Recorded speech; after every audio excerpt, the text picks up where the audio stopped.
ಮಹಾಜನಗಳೇ, ಇಲ್ಲಿ ನಾನು ನಿಮ್ಮ ಮುಂದೆ ದಕ್ಷ ಪ್ರಜಾಪತಿಯ ಕಥೆಯನ್ನು ನಡೆಸಿಕೊಡುತ್ತಿದ್ದೇನೆ. ಪರಮೇಶ್ವರನಿಗೆ ಪುರಾಣದ ನ್ಯಾಯದ ಪ್ರಕಾರ ದಕ್ಕಬೇಕಾದ ಯಜ್ಞದ ಹವಿಸ್ಸನ್ನು ಕೊಡದೆ ತಾನೇ ಅದನ್ನು ಪಡೆದ ಅಹಂಕಾರದ ಮೆರೆದ ಕಾರಣದಿಂದಾಗಿ ದಕ್ಷ ಶಿವನ ಕೋಪಕ್ಕೆ ಕಾರಣನಾಗಿದ್ದಾನೆ.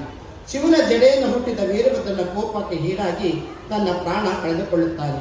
ದಕ್ಷನ ಪತ್ನಿಯಾದ ಪ್ರಸೂತಿಯ ಕಾರಣದಿಂದಾಗಿ ಶಿವನು ದಕ್ಷನಿಗೆ ಪ್ರಾಣ ಭಿಕ್ಷೆ ನೀಡಿದ್ದಾನೆ. ದೈವ ಅಹಂಕಾರಕ್ಕೆ ತುತ್ತಾಗಿ ಮತ್ತೆ ದೈವ ಕೃಪೆಯಿಂದ ಜೀವದಾನ ಪಡೆದ ಕಥೆಯನ್ನ ನಿಮ್ಮ ಮುಂದೆ ನಡೆಸಿಕೊಡುತ್ತಿದ್ದೇನೆ ಮಹಾಜನರೇ.